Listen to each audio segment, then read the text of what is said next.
میلاد کا مقصد کیا ہے؟ میلاد کی محفل سجائی گئی ہے، اس کا مقصد کیا ہے؟ ذکر مصطفیٰ کو آنے والی نسلوں تک پہنچانا، فضائل مصطفیٰ کو، کمال مصطفیٰ کو، شمائل مصطفیٰ کو دنیا تک پہنچانا، آنے والی نسلوں کو پتہ چلے کہ حضور کی عمل کیسی، حضور کی عظمت اور شان کیا ہے، جبکہ ہم کما حق کا ہو اس کا حق ادا کر سکتے نہیں۔ یہ ایسے ہی ہے سوٹ کی ہٹی والی بات ہے۔ یہ حاضری ہماری جو نا، تو آپ نے واقعہ بڑا مشہور ہے، سنا ہوگا، علماء بیان کرتے رہتے ہیں۔ جب یوسف علیہ السلام مصر کے بازاروں میں بک رہے تھے تو ایک مائی سوٹ کی ہٹی لے کر گھر سے چل پڑی۔ کسی نے پوچھا کہاں جا رہی ہو؟ اس نے کہا کہ میں یوسف کو خریدنے جا رہی ہوں۔ عشق ہے نا، عشق ان چیزوں ان چکروں میں نہیں پڑتا، وہ بس اپنا اظہار کرتا ہے۔ وہ پنجابی لوگ سادہ لفظوں میں کہتے ہیں عشق دے مشک چھپدا نہیں، عشق دے مشک چھپدا نہیں، یہ کسی دے لگا ہنڈا لکدا نہیں، یہ ظاہر ہو کے رہتا ہے۔ بندہ نہ بھی چاہے تو تب بھی ظاہر ہو کے رہتا ہے۔ اب وہ بی بی جانتی تھی کہ کہاں یوسف علیہ السلام کہاں سوت کی ہٹی، دونوں کا آپس میں کوئی موازنہ نہیں کیا جا سکتا، ہم آہنگی نہیں ہے۔ لیکن جب اس سے پوچھا گیا نا، سوال کیا گیا، اس نے بڑا شاندار جواب دیا، بلکہ اس نے کیا دیا؟ اس کے عشق نے جواب دیا، اس کے عشق نے جواب دیا۔ اس نے کہا میں جانتی ہوں کہ میں یوسف کو سوت کی ہٹی کے بدلے میں خرید سکتی نہیں، لیکن میں کیوں جا رہی ہوں؟ جب حشر کا میدان ہوگا نا، اللہ پوچھے گا کون کون میرے نبی کا خریدار تھا، کون کون میرے نبی کا خریدار تھا؟ میں تو بس خریداروں میں نام لکھوانے جا رہا ہوں، میں تو بس خریداروں میں نام لکھوانے جا رہے ہیں۔ یہ نظریہ اس نے اپنا بیان کیا اور آج تک کوئی اس نظریے کی تردید نہیں کر سکتا، کوئی اس کو رد نہیں کر سکا۔ تو سیم اسی طرح بغیر کسی تمثیل کے کہ حضور علیہ السلام کی ذکر میلاد کی محفل کا اہتمام کرنا، 2 بندے ہوں، 4 ہوں، 10 ہوں، 20 ہوں، اس سے غرض نہیں ہے۔ بس اہتمام کرنا جو نا، وہ میلاد مصطفیٰ منانے کے زمرے میں آ جاتا ہے، میلاد مصطفیٰ منانے والوں کے اندر شمار ہو جاتا ہے۔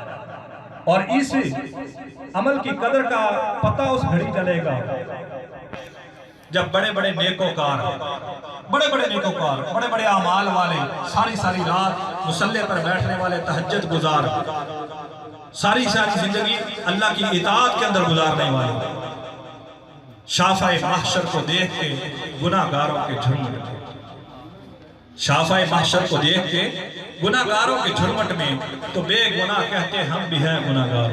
جب حضور کو دیکھیں گے نا حشر کے میدان میں، ہر کسی کی تمنا یہ ہوگی، میلاد والے تو ہوں گے ہی، میلاد والے تو ہوں گے ہی، سب کی تمنا یہ ہوگی، سارے اعمال کی فضیلت ایک طرف رہ جائے گی، ان کو اپنے اعمال کی فضیلت پر ناز نہیں ہوگا، بس ہر بندہ چاہ رہا ہوگا جہاں حضور کے جلوے ہیں وہیں ہماری حاضری ہو۔ اور اس حاضری کا واحد ذریعہ یہ ہے کہ اس فانی دنیا کے اندر، ایک بزرگ ہے میرے دوست ہے، وہ بابا جی اکثر فرمایا کرتے ہیں کہ بندہ اس وقت تک خدا کو یاد نہیں کرتا جب تک خدا بندے کو یاد کرتا۔ بندہ اس وقت تک خدا کو یاد کر سکتا ہی نہیں جب تک خدا بندے کو یاد نہ کرے۔ پہلے خدا بندے کو یاد کرتا ہے۔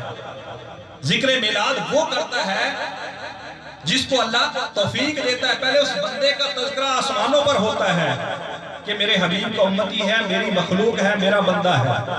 اللہ ملائکہ کے سامنے اظہار کرتا ہے اس کو میرے محبوب کی آمد کے اوپر خوشی کا میں موقع دے رہا ہوں، تب محفل کا انعقاد ہوتا ہے۔ اور یوں کہیے، اس بات کو سمجھنے کے لیے، سارے کے سارے عمل ایک طرف، سارے کے سارے عمل ایک طرف۔ ان اعمال کی وضاحت یہ ہے کہ عمل پہلے کیا جاتا ہے، قبولیت بعد میں ہوتی ہے، اور محفل میلاد کا کمال یہ ہے اس کی قبولیت پہلے ہوتی ہے، منافع بعد میں، قبولیت پہلے ہوتی ہے۔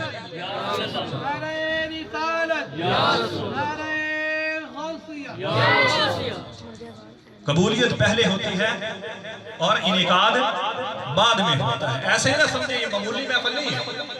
بعد از خدا بزرگ تو یہ قصہ مختصر، خدا کے بعد اگر کوئی ذات ہے تو ذات مصطفیٰ ہے، ان کا ذکر ہو رہا ہے، ان کے ذکر میں آپ کی حاضری، اس سے آگے آپ کیا چاہتے ہیں؟ اس سے آگے آپ کیا چاہتے ہیں؟ یہ کوئی معمولی بات ہے؟ لاکھوں کروڑوں میں سے چند اشخاص کو اللہ نے پسند کیا، اپنے حبیب کا ذکر سننے کے لیے چند لوگوں کا انتخاب کیا۔ اور ہم سوچتے ہیں کہ ہمیں بلایا ہی نہیں، ہمیں بلایا ہی نہیں، تو بلانا کس نے ہے؟ گھر والے کی طرف نہ دیکھیں، جس کا ذکر ہے ذکر والے کی طرف دیکھیں۔